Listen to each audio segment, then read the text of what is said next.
Por amor a mim mesma, eu aceito que você pode ir. E eu vou ficar, procurando até achar onde eu me deixei. E eu vou buscar me aceitar, mesmo que me doa a alma e você me peça para voltar.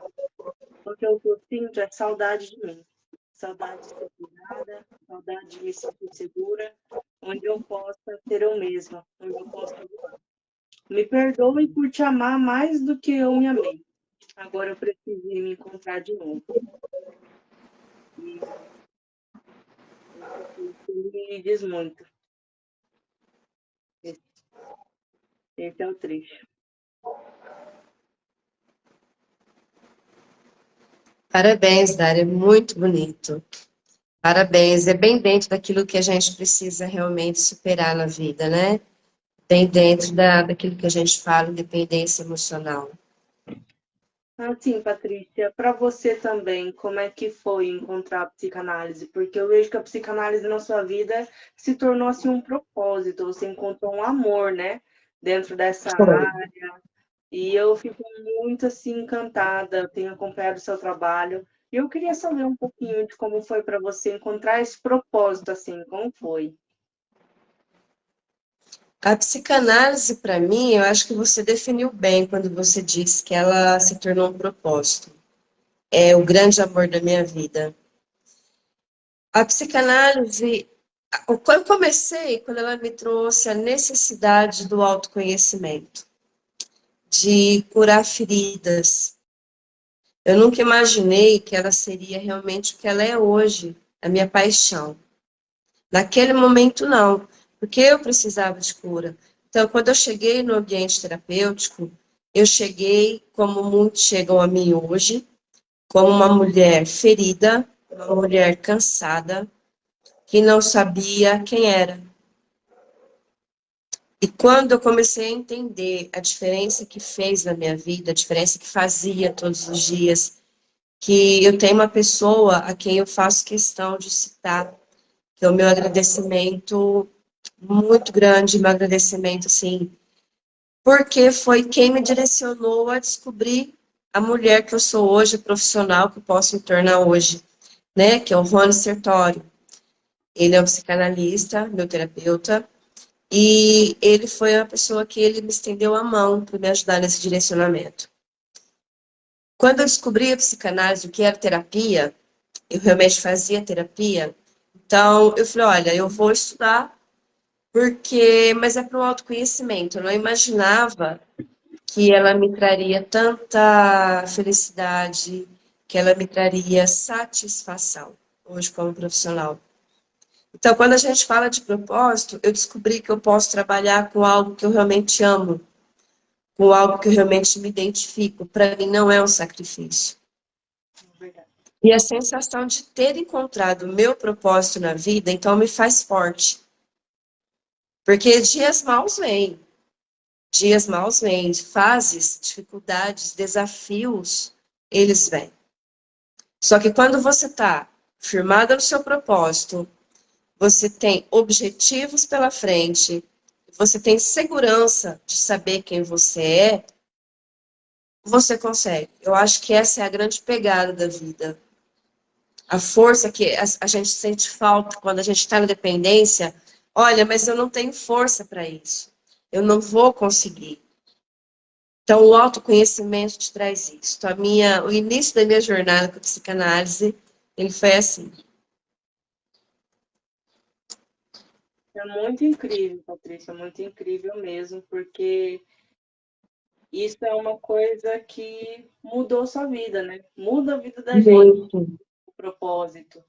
E o que que você, assim, como psicanalista hoje, como uma pessoa que é especialista até em dependência emocional, o que que você diria que, assim, qual as ferramentas que você me daria hoje se eu fosse uma pessoa com dependência emocional e às vezes eu nem sei que eu estou vivendo nisso? Como você falaria, dar, olha, isso tem uma coisa, uma ferramenta para você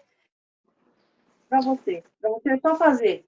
Só um teste. Vamos testar, assim, uma ferramenta para ver como está a nossa vida. todo dependente emocional sabe. Infelizmente, é uma verdade muito dolorida. Todo dependente emocional sabe que tem alguma coisa ali que está errada. Você me perguntou como eu faria, né? Se fosse você chegando hoje no consultório, no ambiente terapêutico, para me questionar. Eu te perguntaria qual é o seu limite do fundo do poço. Porque quando a gente fala em fundo do poço, é quando você tem uma dor muito grande e que você fala, nossa, eu não aguento mais que isso. E quando você começa a raciocinar, quando você começa a analisar a sua situação de maneira objetiva, você entende quantos limites você ultrapassou para estar naquele lugar. Quantos sapos você precisou engolir, quantas humilhações você precisou engolir, o quanto você ultrapassou do próprio limite para estar naquele relacionamento. Quando eu falo relacionamento, é o amoroso, é o parental, é o de amizades. Então, quando você olha para si mesmo e se dá conta do quanto você ultrapassou os seus limites, você consegue entender que você é um dependente emocional. Aceitação é muito importante. É você dizer, olha, eu estou passando por isso, mas eu realmente não sei como fazer. Eu não sei qual é o primeiro passo, eu não sei como conseguir. Aí é onde entra a terapia, é te ajudar a encontrar essa resposta, essa força. Sim, eu concordo. Eu acho que é o primeiro passo, a aceitação e procurar ajuda onde a gente consegue. Então, eu indico super terapia para todo mundo que eu conheço, para minha família, para os meus amigos, para as pessoas no trabalho, porque se todo mundo fizesse terapia, eu acho que a gente viveria num mundo mais tranquilo, num mundo com menos traumas, porque a verdade é que se você tem um conhecimento sobre si e começa a ter responsabilidade sobre as suas ações, também entender que as suas ações afetam as outras pessoas, você começa a ser um ser humano melhor também. Porque às vezes eu não sei se você já teve, mas também tem como você ter qualquer ferramenta que você daria para alguém que, infelizmente, está sendo uma pessoa que provoca a dependência emocional, tipo um narcisista, que chegou até você por acaso. Porque um narcisista não vai chegar até você de Não. propósito. Ele não vai chegar até você de propósito. Mas por acaso ele chegou até você. Qual que é a ferramenta? Porque às vezes eu acredito, eu posso estar enganada, mas eu acredito que nem todo narcisista sabe que ele é narcisista. Sabe? Acho que tem ali um, um quê de que faz coisa errada, mas no fundo, ele fica na dúvida se está fazendo a coisa errada ou se está sendo simplesmente egoísta no ponto saudável. Então, que você diria, assim, uma pessoa dessa? O narcisista, na verdade, ele é um assunto bem complexo, né? Por quê? O narcisista, ele sempre sabe o que ele está fazendo. Ele tem plena consciência disso. A diferença é que ele não acha que isso é errado. Para ele, tá tudo bem. Então, você falou uma grande verdade. Dificilmente o narcisista ele vai chegar no ambiente terapêutico. Ele vai procurar uma terapia para ajudar. Ele pode chegar no ambiente terapêutico para equilibrar uma situação. Por exemplo, quando a esposa fala, olha, eu só vou voltar para casa se você fazer terapia. Então ele vai chegar até mim e vai dizer, olha, eu estou aqui não porque eu quero, porque minha mulher mandou, se eu não fizer terapia, eu não volto para casa. Então, a pessoa tem que querer muito, o narcisista ele tem que querer muito uma melhora. E às vezes a melhora que ele deseja, eu vou te dar um exemplo assim por cima, não é por ele ou pelo bem-estar do outro. De repente, uma pessoa que tem um casamento de 30, 40 anos, formou uma família, formou bens materiais juntos. Então, não é interessante que venha uma separação, que ele perca ali uma rotina, uma casa para dormir, né, os bens materiais ali, o carro, a janta na hora certa. Não é interessante que nessa idade ele perca essa rotina. Então, não é que ele vai mudar, ele vai se adequar à situação.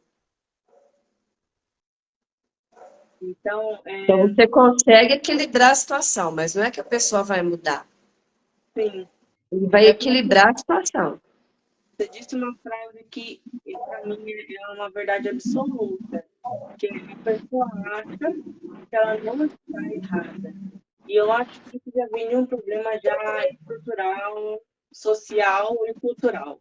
Porque essa questão de não achar que está errado, a gente remete a várias questões, E principalmente a quem passa a se perguntar, será que eu estou num relacionamento abusivo? Será que eu estou vivendo com um narcisista? Eu não sei. Isso é tanto homem quanto mulher. Eu quero deixar uma dica para você refletir. A pessoa que vive relacionamento abusivo, relacionamento narcisista, é uma pessoa extremamente solitária. E eu não estou dizendo aqui do fato dele tirar você do seu apoio social, dos seus amigos, da sua família.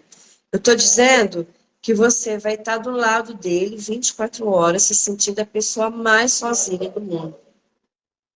isso Porque é essa sensação de solidão, ele te coloca dentro dessa sensação. Você está almoçando com a pessoa na mesa, você está dormindo do lado dela, você está em meio aos amigos dela, em meio aos parentes, mas você está o tempo todo sozinha. Ele te faz sentir sozinho o tempo todo. Então, eu acho que esse é um alerta. Se você se pergunta, e olha que hoje é muito falado, né? Dos narcisistas, o que pode acontecer, como que é o relacionamento ali, mas essas sensações quase nunca é colocada. Se é verdade. você está sozinha do lado da pessoa que você ama, preste atenção. E é engraçado que isso está nos meus textos. Eu tenho textos que falam isso. Por exemplo, um texto que fala: eu não quero mais estar sozinha andando de mão dada pela rua. Porque parece que é isso, você está andando de mão dada com um fantasma. E isso é verdade. Isso é puramente verdade. E assim, Patrícia, eu queria te perguntar, você como psicanalista hoje, no seu trabalho, no seu dia a dia, além da terapia, qual que é mais uma dica que você pode dar para a pessoa ver que existe um mundo além dela mesma, sabe? Além daquilo que ela está vendo, dessa situação. Perdão, você pode repetir? É que falou baixinho. Ah, desculpa. Queria te perguntar se você tem uma dica para a pessoa que já iniciou a terapia ou que já faz terapia há muitos anos e não, mesmo assim, não consegue sair de uma situação de dependência emocional, nessa situação. O que que você diria para alguém assim? Qual Não ferramenta? tenha pressa. Não tenha pressa. Na verdade, quando a gente inicia a terapia, a gente imagina, porque é muito falado de autoconhecimento, a gente imagina que as coisas vão mudar da noite para o dia. Eu acho que quando você está no relacionamento, que ainda que você faça terapia, iniciou ou já faz há muito tempo, o que que você está fazendo com você mesma? Você está procrastinando decisões.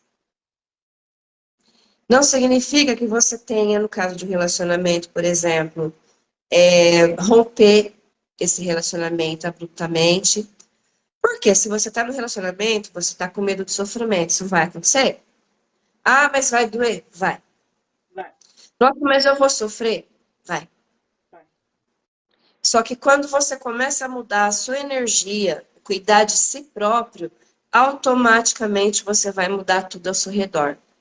Ah, Patrícia, mas eu estou em terapia há 5 anos e nada mudou. Mas a pergunta é: você mudou? Porque se você decide fazer uma dieta, ainda mais para quem é gordinho, e é dieta terrível, né, Dara? Eu sou, então é complicado falar. Mas é o poder da decisão. Se você decidiu que você vai levantar de manhã e que você vai fazer uma dieta, você sabe que coisas que você não vai poder comer. Ai, mas olha, é difícil, mas ninguém falou que é fácil. Ai, mas se eu der uma beliscadinha, ninguém precisa, ninguém vai ver, mas ninguém precisa ver, você sabe. Então são escolhas. Olha, eu posso fazer uma cirurgia plástica, sei lá, emagrecer 15 quilos. Ok, o que que eu vou abrir mão com isso? Eu vou abrir mão de parte da minha saúde, medicações que eu tenho que tomar, etc. Eu quero? Não, eu não quero. Ok, então eu tenho que entender que eu vou conviver com uma dieta mais difícil, que eu vou ser mais gordinha. O que que isso vai me trazer? Eu vou poder ter uma saúde melhor do jeito que eu quero, fazendo as coisas que eu quero. São escolhas. Então, se você está numa terapia há 5 anos, que você não conseguiu fazer com que nada mudasse na sua vida, por que você não conseguiu? O que que você deixou de fazer? O que que você. Porque nesse caso, você continua esperando de fora. Você continua esperando que as pessoas de fora venham resolver a sua vida. Venham dizer para você o que é melhor para você. Isso é autorresponsabilidade. Eu decido o que eu faço da minha vida. Eu decido o que eu vou colher com isso, as consequências que eu vou colher com isso. A gente acabou de falar agora, no assunto anterior, do fato da solidão, né? Como você citou na tua poesia. Se sentir sozinha andando de mão dada.